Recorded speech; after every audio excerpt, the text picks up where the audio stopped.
ಹೊಳೆನರಸೀಪುರ ಪಟ್ಟಣದ ಬಯಲು ರಂಗಮಂದಿರದಲ್ಲಿ ರಾಷ್ಟ್ರೀಯ ಹಬ್ಬಗಳ ಆಚರಣೆ ಸಮಿತಿ ವತಿಯಿಂದ ಆಯೋಜಿಸಿದ್ದ ಸ್ವಾತಂತ್ರ್ಯ ದಿನ ಆಚರಣೆ ಕಾರ್ಯಕ್ರಮದಲ್ಲಿ ಶಿಕ್ಷಣ ಇಲಾಖೆ ಸೇರಿದಂತೆ 19 ಇಲಾಖೆಗಳ ಅಧಿಕಾರಿಗಳು ಗೈರಾಗಿದ್ದರು. ಪಟ್ಟಣದ ಬಯಲು ರಂಗಮಂದಿರದಲ್ಲಿ ರಾಷ್ಟ್ರೀಯ ಹಬ್ಬಗಳ ಆಚರಣೆ ಸಮಿತಿ ವತಿಯಿಂದ ಆಯೋಜಿಸಿದ್ದ ಸ್ವಾತಂತ್ರ್ಯ ದಿನ ಆಚರಣೆ ಕಾರ್ಯಕ್ರಮಕ್ಕೆ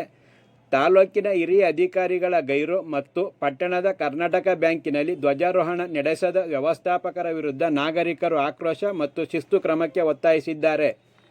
ಮಹಿಳಾ ಪ್ರಥಮ ದರ್ಜೆ ಕಾಲೇಜು, ಸರ್ಕಾರಿ ಗೃಹ ವಿಜ್ಞಾನ ಕಾಲೇಜು, ಸರ್ಕಾರಿ ಕಾನೂನು ಕಾಲೇಜು, ಸರ್ಕಾರಿ ನರ್ಸಿಂಗ್ ಕಾಲೇಜು, ಸರ್ಕಾರಿ ಪಾಲಿಟೆಕ್ನಿಕ್, ಸರ್ಕಾರಿ ಮಹಿಳಾ ಪಾಲಿಟೆಕ್ನಿಕ್ ಹಾಗೂ ಬಾಲಕಿಯರ ಸರ್ಕಾರಿ ಪದವಿ ಪೂರ್ವ ಕಾಲೇಜಿನ ಪ್ರಾಂಶುಪಾಲರು, ತಾಲೂಕು ಆರೋಗ್ಯಾಧಿಕಾರಿಗಳು, ಸಾರ್ವಜನಿಕ ಆಸ್ಪತ್ರೆ ವೈದ್ಯಾಧಿಕಾರಿ,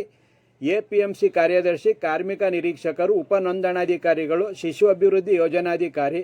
ವ್ಯವಸ್ಥಾಪಕರು, TAPCMS ಸಹಾಯಕ ನಿರ್ದೇಶಕರು, ರೇಷ್ಮೆ ಇಲಾಖೆ, ಹಿರಿಯ ಸಹಾಯಕ ನಿರ್ದೇಶಕರು, ತೋಟಗಾರಿಕಾ ಇಲಾಖೆ, ವ್ಯವಸ್ಥಾಪಕರು, KSRTC, ಕಾರ್ಯನಿರ್ವಾಹಕ ಅಭಿಯಂತಕರು, TL ಮತ್ತು SS ವಿಭಾಗ, KPTCL ಮತ್ತು ರೇಷ್ಮೆ ಕೃಷಿ ವಿಸ್ತರಣಾಧಿಕಾರಿ ಸ್ವಾತಂತ್ರ್ಯೋತ್ಸವಕ್ಕೆ ಗೈರಾಗಿದ್ದರು.